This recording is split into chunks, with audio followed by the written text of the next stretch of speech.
Palabras de alegría y esperanza. Es el domingo 18 del tiempo ordinario Dal del Vangelo secondo año A, el Matteo. Evangelio es de Mateo 14, 13, 21 y el comentario es del Padre Fernando Armelini. Buen domingo a todos. En el pasaje del Evangelio de hoy escucharemos el relato de un episodio muy conocido, porque lo relatan todos los evangelistas. Y Marcos y Mateo lo relatan incluso dos veces, modificando algunos detalles, porque tienen un mensaje particular que presentar. En nuestras Biblias, este relato aparece generalmente bajo el título Milagro de los panes y los peces o Multiplicación de los panes y los peces. Se trata de títulos erróneos que nos alejan inmediatamente del mensaje que el evangelista quiere comunicarnos. Así que lo primero que hay que hacer es suprimir incluso materialmente estos títulos. En el relato no hay mención alguna a milagros o multiplicaciones, simplemente se dice, y lo veremos, que Jesús pidió a los discípulos que le dieran toda la comida que tuvieran disponible. Luego, tras dar gracias, se la devolvió a los discípulos para que la distribuyeran, y el alimento que distribuyeron resultó ser no solo suficiente, sino sobreabundante para saciar el hambre de todos. Por tanto, el pasaje no quiere enseñarnos que Jesús es Dios, demostrando que puede crear panes y peces de la nada. El mensaje que el evangelista quiere comunicarnos es otro. Veamos en primer lugar en qué marco Mateo sitúa el episodio. Al enterarse de la muerte del Bautista, Jesús se fue de allí en barca, él solo, a un paraje despoblado. Pero lo supo la multitud y le siguió a pie desde los poblados. Jesús desembarcó y al ver la gran multitud sintió lástima y sanó a los enfermos. Prestemos atención al escenario del episodio. El evangelista introduce detalles que interesan muy poco si los leemos como si se tratase de una crónica, pero si los interpretamos de la forma correcta, como los entiende el evangelista, como imágenes bíblicas, descubrimos un texto lleno de significados. El primero de estos detalles: Jesús se fue a la otra orilla. Como información nos resulta bastante trivial. Nos interesa poco que el episodio tenga lugar en una orilla o en la otra. Pero cuando un judío habla de una travesía marítima, evoca al Éxodo, la salida de la tierra de la esclavitud y el viaje hacia la libertad. El evangelista quiere decir precisamente eso. Nos está diciendo a nosotros los lectores: tengan cuidado, presten atención, porque Jesús está a punto de iniciar un éxodo y los invita a seguirle. Quiere sacarlos del mundo viejo e invivible en el que se encuentran y llevarlos a un mundo completamente nuevo. Segundo detalle: el pueblo le sigue a pie. Esta es una nueva alusión al Éxodo, aunque no es tan directa, pero los biblistas ven inmediatamente en ella la referencia a la salida del pueblo de Israel de la tierra de Gosén en Egipto. De hecho, el versículo del Evangelio de Mateo se hace eco del libro del Éxodo cuando describe a los israelitas que se van, y luego dice el número de los que se van, y añade también que eran solo hombres, sin contar a los niños, exactamente como el versículo que encontramos en el Evangelio de Mateo. El tercer detalle: llegan a un lugar desierto, pero Alrededor del lago de Tiberíades no hay ningún desierto, hay 3 llanuras hermosas y muy fértiles. Esta es una nueva referencia al éxodo, al viaje hacia una tierra nueva. Y en la otra orilla Jesús se enfrenta a una gran multitud. Luego se hablará de 5.000 hombres. Sabemos que el número 5 es el símbolo del pueblo de Israel. Y cuando añades los 3 ceros, entonces se convierte en miles y representa la totalidad del pueblo. Es un símbolo de la humanidad entera que Jesús encuentra. Es la humanidad enferma y herida, luchando por caminar. En el Evangelio nos encontramos con el hombre concreto, real, no el de la publicidad. Cuando observamos a las personas que Jesús encuentra a lo largo de su vida pública, vemos que son siempre personas enfermas, físicamente enfermas o espiritualmente enfermas. Y aquí el hombre que Jesús encuentra está marcado por el dolor. E inmediatamente nos preguntamos, ¿quién ha menoscabado su humanidad de esta manera? ¿Acaso Dios lo creó así? La respuesta es no, lo hicimos nosotros mismos.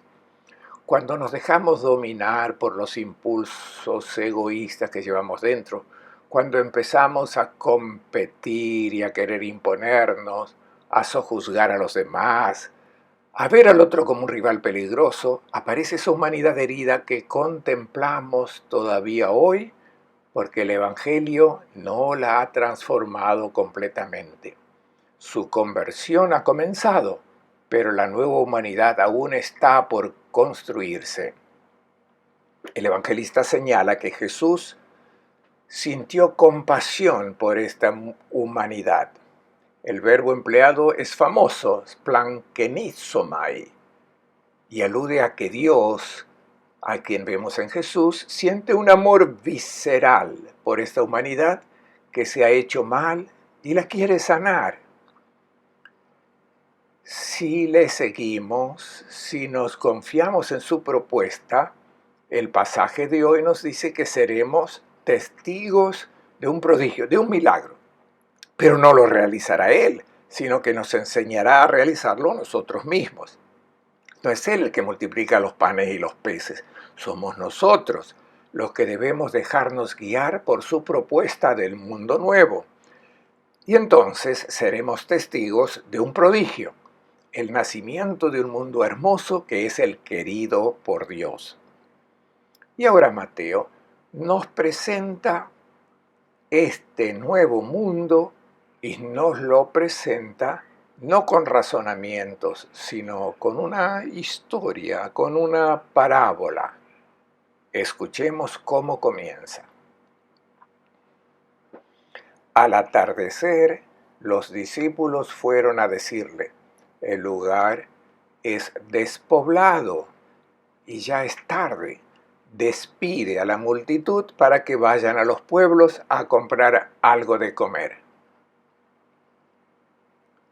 Al atardecer. Es un detalle significativo. El día ha terminado y el nuevo día comienza. Cuando Jesús se acerca a esta humanidad enferma y herida y la toca, comienza el nuevo día, el que será para siempre iluminado por su luz.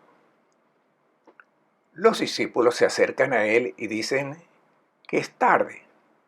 Estamos en un lugar desierto, despide a la multitud para que vayan a las aldeas a comprar comida. Es una nueva referencia al éxodo, al desierto. El desierto indica el camino de nuestra vida, un camino durante el cual tenemos muchas necesidades representadas en el hambre, la necesidad de alimentos para nutrirnos, a las que debemos dar respuesta. Pero cuando hablamos de nuestras necesidades, de nuestra hambre, no nos referimos solo al pan para llenar el estómago, también tenemos hambre de afecto, de amistad, de conocimiento, de justicia, de estima, hambre de salud, hambre de un hogar en el que vivir, hambre de agua no solo para beber, sino también para cuidar nuestro cuerpo. Y el evangelista Lucas habla de los discípulos que van a buscar comida y también una morada porque necesitan un techo donde cobijarse y una cama donde dormir. He aquí el problema. ¿Cómo obtener todas estas cosas que necesitamos para que nuestra vida sea plenamente humana? Es precisamente en la búsqueda de lo que necesitamos que ahora entra en escena la propuesta de los discípulos.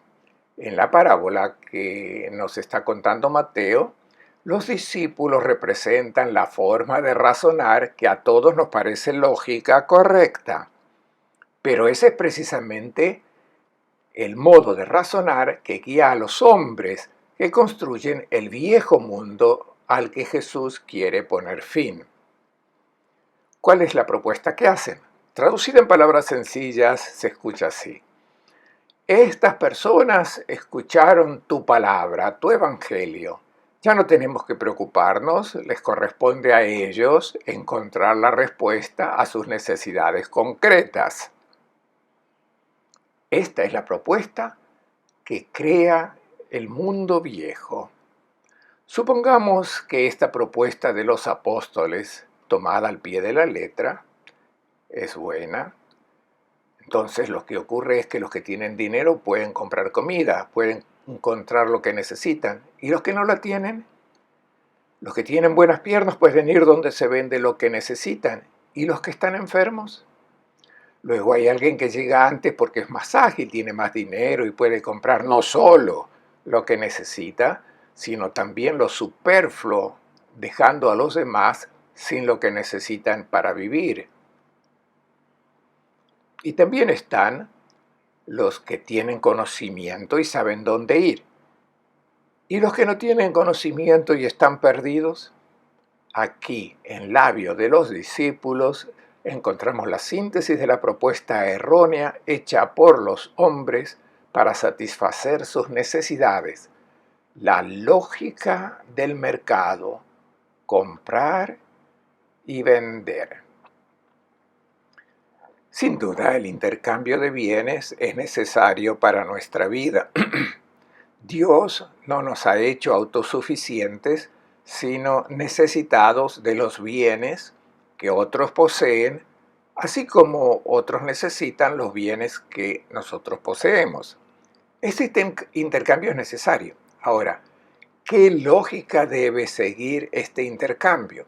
Existe la lógica que encontramos en boca de los apóstoles. En el viejo mundo, en el mundo de la muerte, los hombres se consideran dueños de los bienes que tienen en sus manos. Entonces, ¿qué hacen?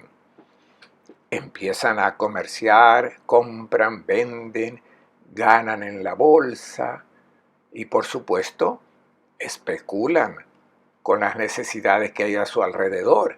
Y en función de esas necesidades, pueden aumentar el precio y así enriquecerse. En esta lógica de mercado, las necesidades son bendecidas y si el hambre aumenta, los bienes aumentan su valor y entonces puedo enriquecerme. Pero esta lógica, ¿qué crea? ¿Un paraíso o un valle de lágrimas? Crea esa sociedad basada en el comercio, guiada por la ley del mercado, que da lugar al mundo en el que vivimos, un mundo de miseria, de abuso, de violencia, incluso de crueldad y de guerras. Mundo en el que están los ricos epulones que despilfarran y derrochan, y junto a ellos los golpeados de la historia. No es el banquete del reino de Dios, es el mundo del llanto y crujir de dientes. Este es el mundo creado por la lógica que el evangelista ha puesto en boca de los discípulos. Escuchemos ahora lo que piensa Jesús de esta propuesta que hicieron los apóstoles. Jesús les respondió: no hace falta que vayan, denle ustedes de comer. Respondieron: aquí no tenemos más que 5 panes y 2 pescados. Él les dijo: tráiganlos. El intercambio de bienes es necesario para nuestra vida porque nadie es autosuficiente. Nadie tiene todos los bienes que necesita. ¿Cuál es el problema? ¿En base a qué lógica debe tener lugar este intercambio? Y los 12 han hecho su propuesta, que es la aceptada por todos, la considerada correcta, o sea, ir al vendedor y comprar. Pero Jesús no acepta que esta sea la lógica que debe regular el intercambio. Jesús sustituye los verbos comprar y vender por los verbos dar, entregar. ¿Por qué Jesús no acepta la lógica del libre mercado? Porque se basa en la mentira. Uno tiene derecho a vender algo que le pertenece, pero la primera carta de Timoteo en el capítulo 6 nos dice y nos hace reflexionar que no hemos traído nada a este mundo y nada nos podemos llevar. Y sigue diciendo que cuando tengamos que comer y con qué cubrirnos, que estemos contentos, porque si empezamos a comprar y vender, es decir, a acumular y a enriquecernos cada vez más, creamos muchos problemas.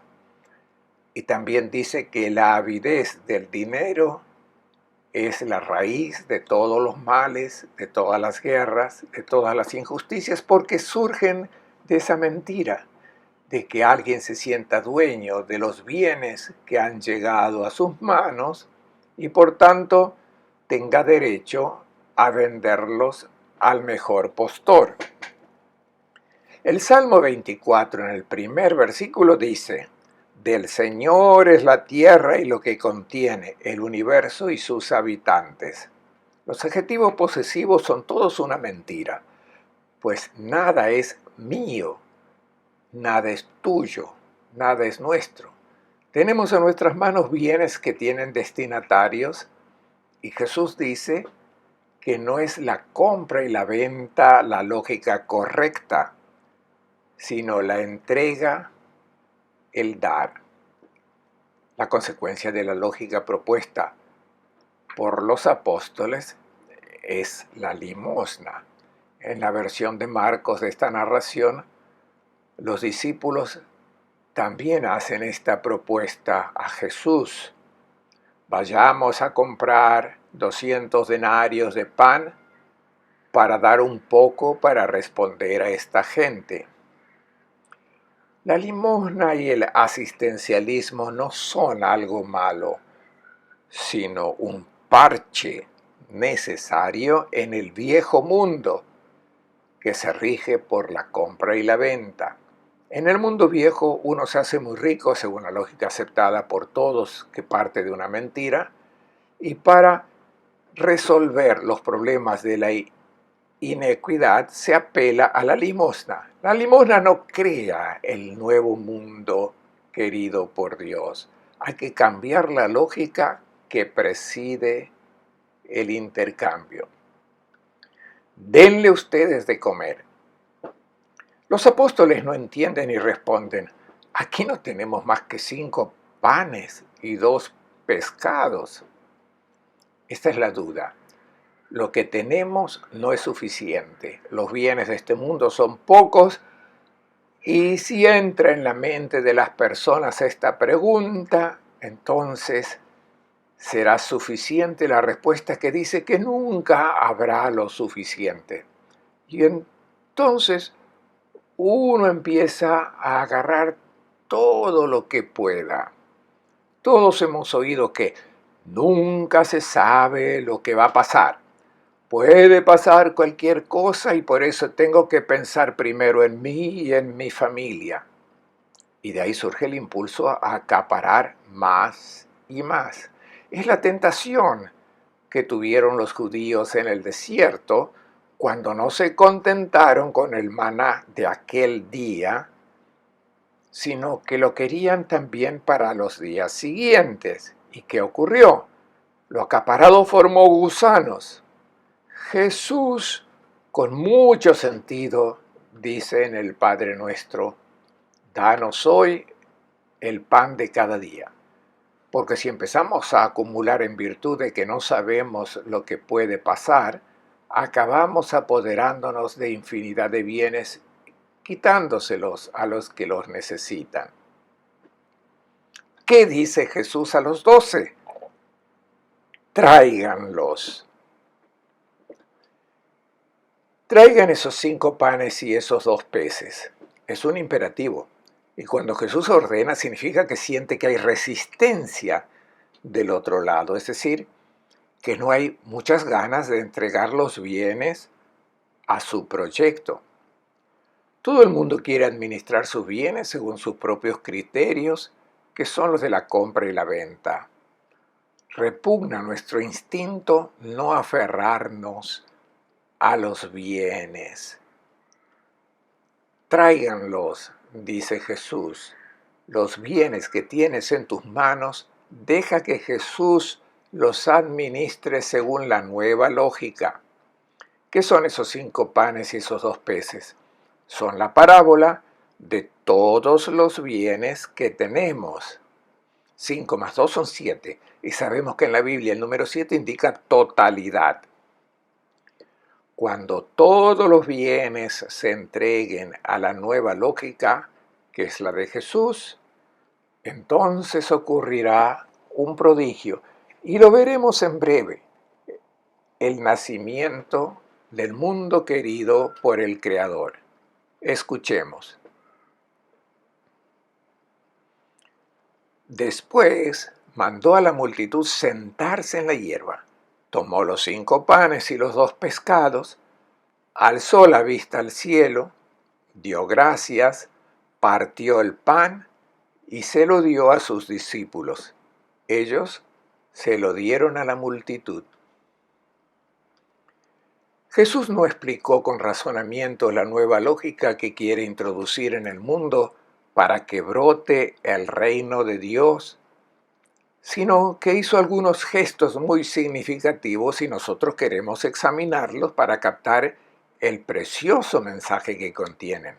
En primer lugar, ordenó a la multitud que se tumbara sobre la tierra.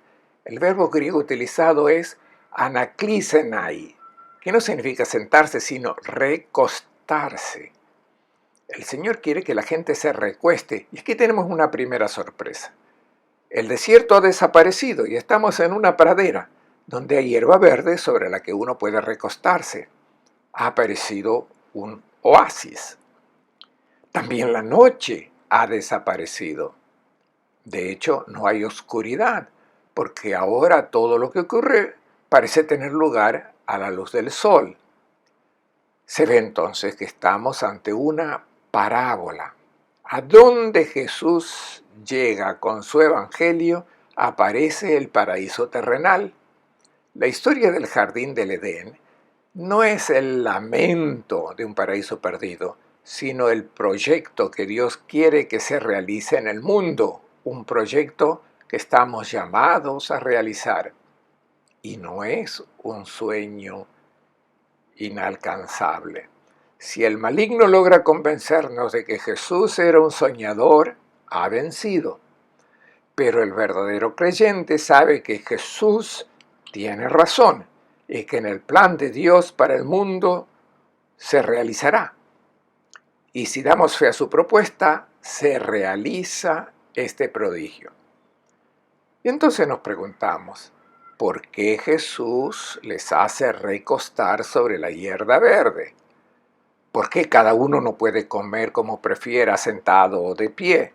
No, ahora deben recostarse. Este es un detalle importante en la parábola, porque en la época de Jesús, los que asumían esta posición eran los amos. Durante la noche de Pascua, los israelitas se recostaban para la cena pascual porque así declaraban que eran un pueblo libre. ¿Quién se recostaba a la mesa? ¿Los siervos o los amos? Los siervos tenían que estar siempre listos para atender. Cuando el amo, que estaba tumbado, necesitaba que se realizara un determinado servicio y levantaba la voz. También Jesús pregunta a sus discípulos durante la última cena, ¿quién es el grande? ¿El que está recostado o el que está de pie? Y todos responden que el que está recostado a la mesa. El maestro, él es el grande. Aquí nos encontramos ante la inversión de la grandeza. Y Jesús pregunta, ¿quién es el amo? Y dice que el amo son los necesitados, los pobres, los hambrientos. Estas son las personas a las que hay que servir. Y los siervos, los que deben recibir órdenes de las necesidades de estas personas, son los discípulos de Cristo. Así es como se da vuelta a la grandeza. Antes eran grandes los que estaban recostados a la mesa. Ahora los amos que dan órdenes son los necesitados. Son las necesidades del hermano las que dan órdenes al discípulo de Cristo, que es verdaderamente grande si se hace siervo. Después de que estas personas se recuestan, Jesús hace algunos gestos significativos. Toma los 5 panes y los 2 peces que en la parábola indican todos los bienes que el Padre Celestial ha puesto a disposición de sus hijos y alza los ojos al cielo. Alzar los ojos a Dios significa reconocer que el alimento para nuestra vida viene de Dios. Nosotros no somos los amos. No podemos comerciar con ellos para enriquecernos aprovechando el hambre de los necesitados. Y luego pronuncia la bendición, es decir, reconoce que la fuente de la vida es Dios. Nosotros no somos los organizadores del banquete, somos comensales. Levantar nuestros ojos al cielo y bendecir significa reconocer que todos los bienes que tenemos a nuestra disposición no son objetos de posesión, sino regalos del Creador para construir el amor. Y ahora también podríamos preguntarnos sabiamente, si prescindimos de Dios, si prescindimos de mirar al cielo como glorían de hacer los que gritan su ateísmo, del que no sé hasta qué punto están convencidos, si eliminamos a Dios, si eliminamos la mirada al cielo, ¿en qué nos basamos para afirmar que no podemos tomar los bienes de este mundo y hacer con ellos lo que queramos? Sin Dios, todo indicaría que podemos hacerlo conforme a nuestras habilidades, aunque ello implique provocar y acrecentar las necesidades de los pobres. Si prescindimos de Dios, ¿quién nos puede impedir hacer tal cosa? Porque si los bienes son nuestros, podemos hacer lo que queremos con ellos. Pero si los bienes pertenecen a Dios, cada vez que miramos al cielo comprendemos que no somos los amos. Entonces todo cambia. ¿Qué hace Jesús después? Parte el pan. Partir el pan significa estar dispuesto a compartirlo, a distribuirlo. El pan se parte para ser compartido. Y el que parte el pan declara que su corazón está abierto al don, está abierto al amor gratuito. Y luego Jesús lo entrega a los discípulos porque ellos son los siervos que deben alimentar a los necesitados, que son sus amos. Cuando se acepta la lógica del Evangelio, Las feroces leyes del mercado abandonan la escena y entra en la historia la lógica de Dios. Todos son partícipes de los bienes que el Padre Celestial ha preparado para todos sus hijos e hijas. Escuchemos ahora lo que ocurre cuando los bienes de este mundo se administran según la lógica del Evangelio. Comieron todos, quedaron satisfechos, recogieron las sobras y llenaron 12 canastos. Los que comieron eran 5.000 hombres, sin contar mujeres y niños. ¿Qué ocurre en el mundo si la propuesta de Jesús de Nazaret es aceptada? Nos lo dice la parábola, un prodigio. Todas las necesidades de la humanidad queden saciadas porque los bienes de Dios son más que suficientes para que toda persona tenga todo lo necesario para su vida. Buscamos la alegría. Este impulso existe y lo ha opuesto Dios. El error está en engañarnos a nosotros mismos pensando que podemos alcanzar alegría atiborrándonos de bienes. Nosotros no estamos programados para esto, estamos programados para experimentar el máximo de alegría haciéndonos felices unos a otros, intercambiando los regalos del Creador. Por último, veamos la recogida de las obras. En la lógica del Evangelio nada puede desperdiciarse. Todo es un don de Dios y desperdiciar los dones es un signo de desprecio hacia quien los puso a nuestra disposición. Sabemos lo que ocurre en nuestra sociedad. Se dice que se desperdicia 1/3 de los alimentos producidos. Gastamos recursos en productos perfectamente inútiles, que son los impuestos por la moda, no para satisfacer necesidades básicas reales, sino necesidades inducidas. Así malgastamos los dones de Dios y muchos quedan privados de lo necesario. Malgastamos comida, agua, energía. Tenemos armarios llenos de ropa que nos ponemos tal vez 1 o 2 veces al año. Cambiamos nuestros teléfonos móviles, no porque no funcionen, sino porque de lo contrario nos dicen, todavía tienes un móvil de hace 3 años, ¿no te da vergüenza? Las modas dictan este despilfarro. Solo utilizamos una pequeña parte de lo que compramos. Lo sabemos. El resto se desecha porque cuando vamos al supermercado a comprar algo que necesitamos, los productos están dispuestos de tal manera que siempre compramos algo con lo que no sabemos qué hacer. Intentemos entrar en la habitación de un niño. ¿Qué vemos? Un montón de juguetes que ha utilizado quizás 2 o 3 veces y luego se ha cansado. Pensemos también en lo que encontramos en los montones de basura. Nos deshacemos de los objetos que aún funcionan, que solo tienen un defecto, pero están pasados de moda. El evangelista ha presentado de forma muy precisa los gestos realizados por Jesús y los hemos examinado. Levantó los ojos al cielo, pronunció la bendición, partió el pan, lo dio. Nos damos cuenta inmediatamente, también nosotros, de que son los mismos gestos con los que Jesús instituyó la Eucaristía.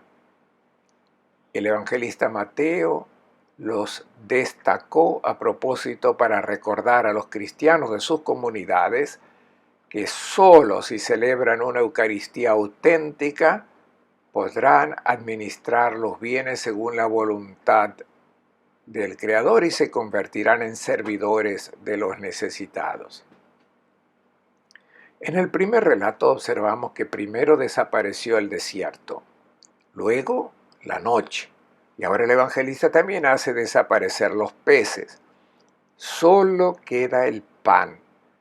Claramente Mateo quiere que establezcamos la conexión entre el reparto del pan material y la celebración de la Eucaristía.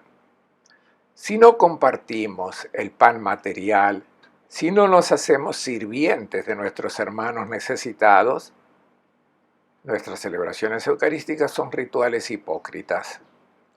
¿Qué hizo Jesús en la última cena?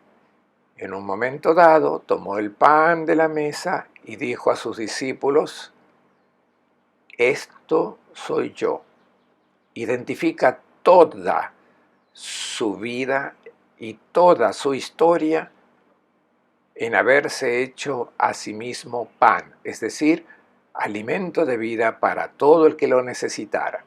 Y añadió: tomen y coman, es decir, decídanse a tomar este pan que contiene toda mi historia de amor y asimilen esta historia de amor, háganla suya.